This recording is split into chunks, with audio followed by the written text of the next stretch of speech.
Bapak Ibu, ini mungkin saya jelaskan dulu ketika ada perubahan atau update kartu keluarga, jadi ketika ada perubahan kartu keluarga itu karena ada membentuk keluarga baru. Nah, biasanya ini adalah bagi penduduk yang baru menikah nih, gitu ya, baru menikah, mereka ingin membentuk kartu keluarga baru. Jadi, Bapak Ibu mungkin yang bisa di-mute dulu ya. Nah, jadi kalau untuk membentuk keluarga baru, persyaratannya seperti yang tercantum ini. Jadi harus membawa fotokopi buku nikah atau kutipan akta perkawinan gitu ya, atau kutipan akta perceraian. Nah, ini sesuai dengan peraturan Presiden nomor 96 tahun 2018. Nah, kalau misalnya membentuk keluarga baru ternyata sudah menikah tapi hanya secara agama saja, tapi belum dicatatkan secara negara. Apakah bisa membuat kakak baru gitu ya, karena membentuk keluarga baru? Bisa dengan menerbitkan kakak karena membentuk keluarga baru dengan catatan harus melampirkan SPTJM perkawinan atau perceraian belum tercatat. Ini ada formulirnya sendiri namanya F105 gitu ya. Nah, F105 ini dilampirkan ini hanya ada catatannya gitu. Jadi tidak semua juga bisa menggunakan SPTJM ini gitu ya, karena SPTJM ini sifatnya itu hanya afirmatif, yaitu kebijakan yang bersifat sementara. Jadi SPTJM ini tidak bisa digunakan untuk perkawinan yang di bawah umur, itu juga tidak, SPTJM ini tidak bisa digunakan. Dan kemudian kalaupun SPTJM ini digunakan, itu harus ditandatangan oleh kedua belah pihak. Jadi tidak boleh hanya salah satu saja yang tanda tangan gini ya. Jadi misalnya suaminya saja yang tanda tangan atau istrinya saja yang tanda tangan, tapi harus kedua-duanya bertanda tangan di dalam SPTJM tersebut. Nah, untuk membentuk keluarga baru ini, pengajuan kakaknya harus mengisi F102 atau formulir pendaftaran peristiwa kependudukan gitu ya. Jadi F102 ini Bapak Ibu bisa centang gitu ya, nanti centang pilihan kakak baru gitu. Nah, bisa juga di F102 ini nanti ketika Bapak Ibu mengajukan layanan yang terintegrasi bisa langsung dicentang, misalnya mau menerbitkan KTPL dengan status yang baru, yaitu yang tadinya belum kawin menjadi kawin gitu ya, kawin tercatat atau kawin belum tercatat. Nah, itu juga sekaligus di F102-nya dicentang kakak baru dan juga KTP karena berubah elemen datanya.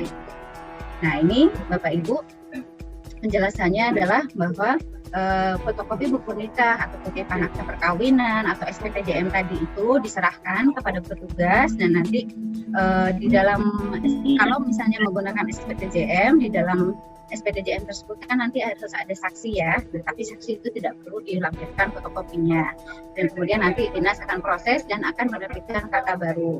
Nah, ini kalau misalnya layanan yang secara langsung gitu, atau layanan ketika Bapak Ibu datang ke kantor dan menyerahkan berkas langsung. Tapi kalau untuk beberapa dinas dukcapil yang memang sudah membuka layanan secara daring atau online, maka persyaratan ini dijadikan catatan ya, ada catatannya bahwa yang berkas yang dilampirkan bukan fotokopinya, tapi aslinya gitu. Jadi kayak misalnya buku nikah, kalau datang langsung kita bawa fotokopinya, tapi kalau secara daring atau online, maka yang difotokan atau yang di-scan itu harus berkas aslinya, bukan berkas fotokopinya, itu catatannya. Nah, kemudian yang selanjutnya nih, kalau misalnya ini adalah penerbitan kartu keluarga karena penggantian kepala keluarga gitu.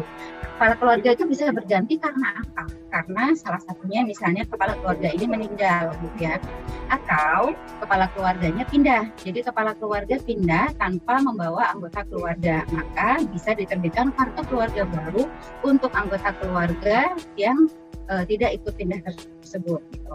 Nah, syaratnya apa? Ya, kalau misalnya kartu keluarganya, kepala keluarganya meninggal, berarti harus melampirkan akta kematian. Dan ini juga biasanya layanan yang secara terintegrasi. Ketika ada kepala keluarga meninggal, maka penerbitan kakak baru, di mana kakak baru tersebut kepala keluarga yang sudah meninggal tidak tercantum lagi, dan kemudian juga diikuti oleh penerbitan KTPL pasangannya yang sudah ditinggalkan dengan status cerai mati. Itu biasanya ada layanan yang secara terintegrasi begitu, dan itu dilakukan juga secara terintegrasi dengan penerbitan akta kematiannya gitu. Nah, sama penjelasan kita juga Bapak Ibu semua sahabat Dukcapil mengisi F102, kemudian melampirkan akta kematian, terus kemudian melampirkan fotokopi kakak lama gitu ya. Nah, ini dalam hal misalnya kepala keluarga meninggal, tapi seluruh anggota keluarga yang ada di dalam kakak tersebut ternyata belum berusia dewasa, atau misalnya masih anak-anak semua nih. Jadi ketika kepala keluarga meninggal, anggota keluarganya semua yang belum dewasa ini tidak ada kepala keluarganya tidak ada yang bisa dijadikan kepala keluarga. Maka solusinya adalah harus ada, kalau misalnya ada kerabat, sebisa mungkin anak-anak tersebut dititipkan pada kartu keluarga kerabat yang bersedia bertanggung jawab atas anggota keluarga yang belum dewasa tersebut, gitu ya, sehingga bisa dapat dikatakan sebagai wali, gitu ya. Nah itu biasanya case-case seperti ini banyak terjadi kemarin ketika Bapak Ibu semua atau kita mengalami ini ya, COVID kemarin ya, 2 tahun terakhir tahun 2020 sampai 2021. Di mana banyak sekali kasus yang masyarakat meninggal karena COVID, meninggalkan anak-anaknya gitu. Jadi orang tuanya meninggal semua, sementara anak-anaknya tidak tahu nih harus bagaimana nanti anak-anaknya harus masuk mana gitu. Akhirnya solusinya adalah masuk di dalam kakak kerabat yang bisa menjadi wali dari anak-anak tersebut.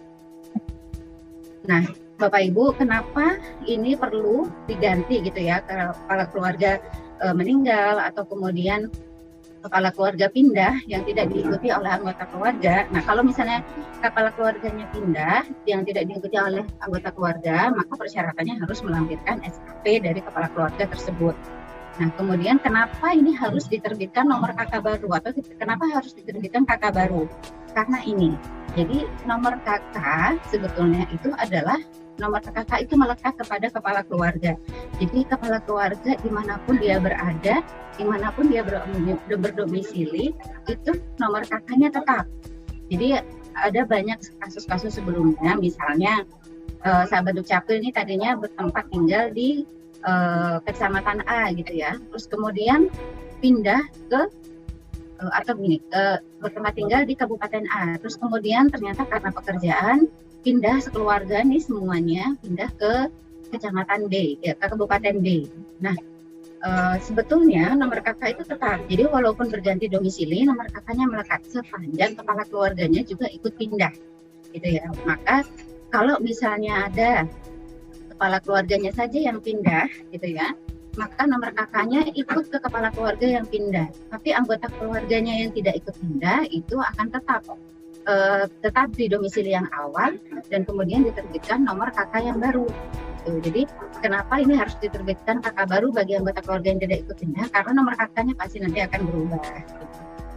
Nah, kemudian sebenarnya yang dimaksud dengan kepala keluarga itu adalah orang yang bertempat tinggal dengan orang lain, baik mempunyai hubungan darah ataupun tidak, yang bertanggung jawab terhadap anggota keluarga. Itu kriteria kepala keluarga. Bisa juga kepala keluarga itu adalah orang yang bertempat tinggal seorang diri. Jadi jangan kaget juga atau jangan heran juga jika menemukan satu keluarga yang isinya hanya satu orang, itu bisa dimungkinkan. Dan juga biasanya kepala keluarga itu adalah biasanya kalau ada kakak asrama atau yayasan yatim piatu atau setrian gitu ya, yang tinggal bersama-sama, itu ada salah satu itu nanti akan ditunjuk menjadi kepala keluarga. Nah, tadi saya katakan, kalau misalnya Bapak Ibu melihat nih, pernah lihat tuh ada ya satu kakak isinya cuma satu orang, padahal alamatnya sama di tempat ada kakak lain juga. Jadi ada satu rumah itu isinya ada 2 kakak, yang satu kakak orang tuanya gitu ya, terus kemudian ada satu lagi anaknya sendiri nih, dia kakak sendiri. Boleh nggak sih? Boleh. Gitu. Jadi penerbitan kakak karena pisah kakak dalam satu alamat. Jadi dalam satu alamat itu ada lebih dari satu kakak, itu dimungkinkan.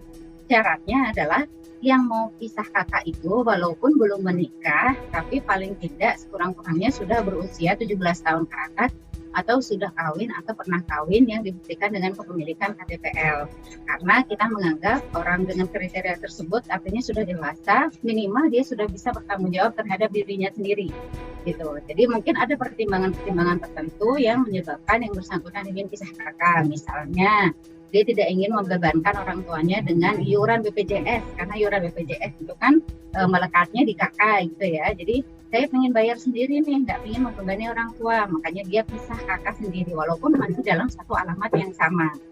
Nah nanti juga persyaratannya adalah mengisi F102, melampirkan buku nikah kalau misalnya yang sudah yang bersangkutan sudah kawin atau pernah kawin gitu ya, atau akta perceraian, kemudian melampirkan kakak lama dan nanti dinas akan menerbitkan kakak yang baru.